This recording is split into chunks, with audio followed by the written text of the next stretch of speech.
Yo, what's up mga kaibigan? This is I2K po again. Ngayon nandito naman ulit tayo sa channel ni Pinas News Insider. Dito ulit tayo magbibigay ng komento at reaksyon. Kaya samahan nyo. Oh guys, let's go!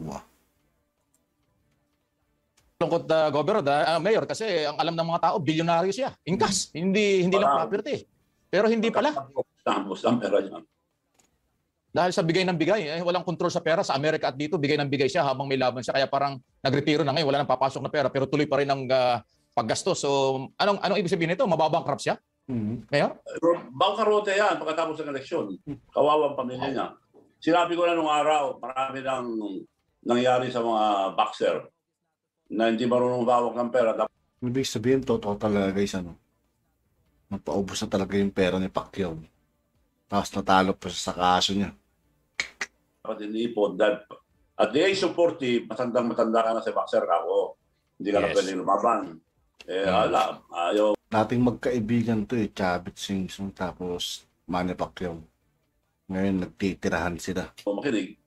Kaya lumaban pa rin sa huli. Dapat lumaban siya sa kaedad niya. Pwede. Lahat yung mga kalaban niya, 10 years younger, iba na ang reflexes niya.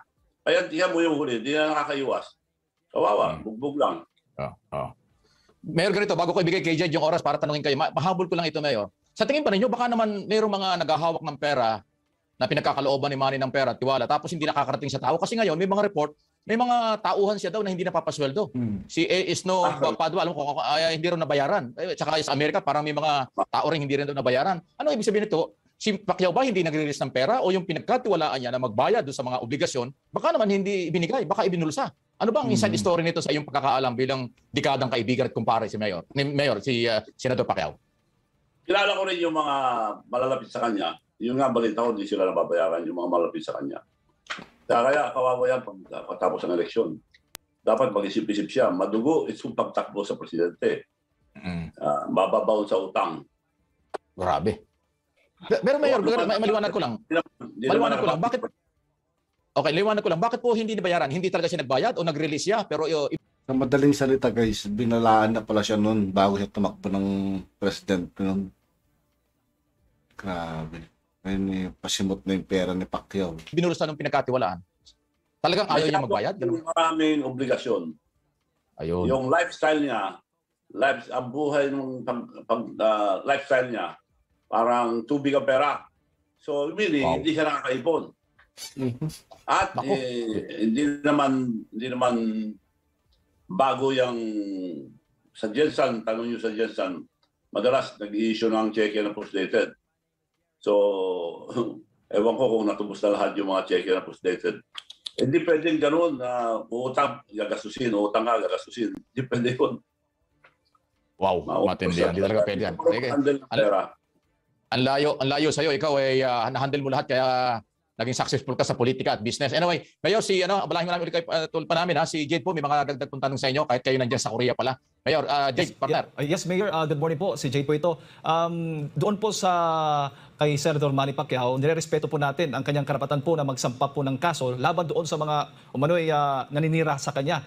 Mayor, para po ba sa inyo, is it a wise move baga na sampahan mo kaagad ng kaso yung mga naninira sa iyo o dapat harap-harapan mong ipaliwanag o baga magbigay ng pahayag na laban doon sa mga pahayag na against naman sa isang senador? Yung kung yung mga naninira sa kanya, kung may ebidensya, hindi naman. Pero kung wala silang ebidensya, pwede niyang sampahan. So, yung base sa mga narinig ko, pagkakilala ko kay Manny, ebidensya na paglalabanan dyan dahil pabayarin si Manny Pacquiao sa buhay. So, maaaring totoo, maaaring hindi. Pero ako, as para sa concern, yung issue namin ay maliwanag. Na silang naninira sa akin. Dalawang bagay lang, sinungaling siya o hindi niya alam sinasabi niya.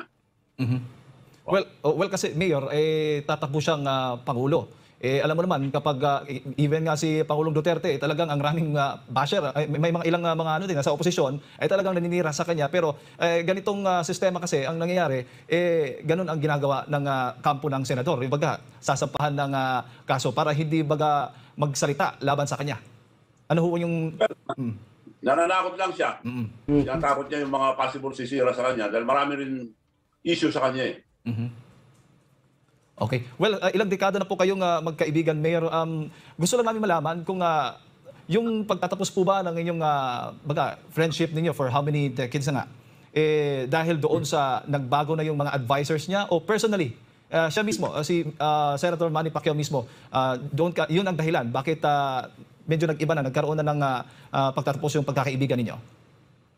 Liwanag yung issue namin dalawa, maliwanag yun.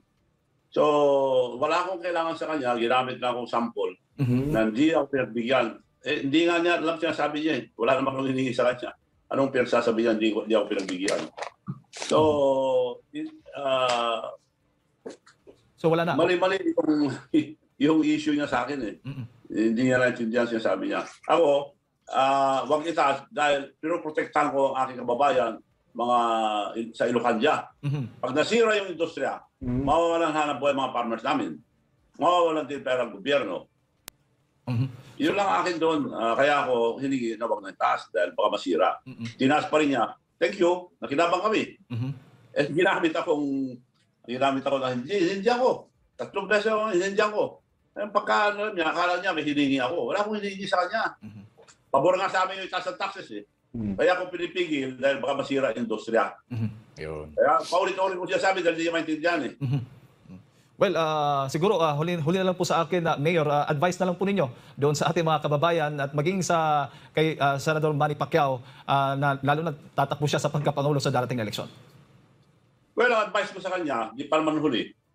Tumakbo na lang, Senador. Matagal na pala itong interview guys, no? Pero kahit paano, may mga nalaman tayong issue silang dalawa, di ba? Ewan natin kung totoo to guys, kung talagang paubos na yung pera ni Manny. Mananalo siyang senador. Ang presidente, hindi para sa kanya yan. Wala sa bituin niya, wala sa star niya yon.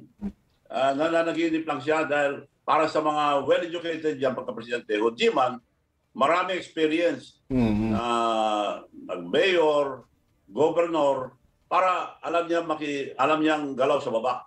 Wala siya experience noon. So, ipaubayan lang natin yung pagka-presidente sa mga may experience. Hindi yung boxer ka, pwede ka magpresidente. Maghihirap si Senator Manny Pacquiao pag tinuloy niya pagka-presidente niya. Madugo ang pagka-presidente, gagamitin lang siya ng mga papatakbo sa kanya. Ginagamit na niya. Ginagamit na siya. Hindi lang niya maintindihan. Imposible hindi ko magastos yan sa mga naghahanap sa kanya. Balita ko nga, laking budget niya So, ginagamit siya. Nakikinabang sila sa kanya. Dapat tumakbo na lang senador para maayos ang buhay niya. Kung ano man natirang pera niya, bayaran na niya ang mga utang niya. Tapos, kung anong pera niya natira, may gastos siya sa pamilya niya. Kung gusto siya tumulong sa bayan, magtayo sa foundation, tulong na walang intensyon. Ayan, Partner Mike. Hindi Mahabo na lang, Mayor, kahit alam busy ka dyan sa Korea. Direct to the point na lang na tanong at sagot siguro. Sa tingin mo, delikado maging Pangulo si Pacquiao? Delikado ang? Ibig sabihin, delikado ang taong bayan sa kamay ni Pacquiao kung maging Pangulo. Huwag naman sana si Manny. Dito lang sa mga maliliit na bagay, nagkakamali na siya tapos itasabak mo ba sa buong bansa na magiging mukha ng Pilipinas sa buong mundo? Nakakaya po tayo. Grabe, At yun nga po mga kaibigan, dito po nagtatapos ang ating reaction video. Muli ako po si I2K ng Sundalo ng Tunggalo at 811. Maraming salamat sa patuloy na pagsuporta. Yeah, peace out.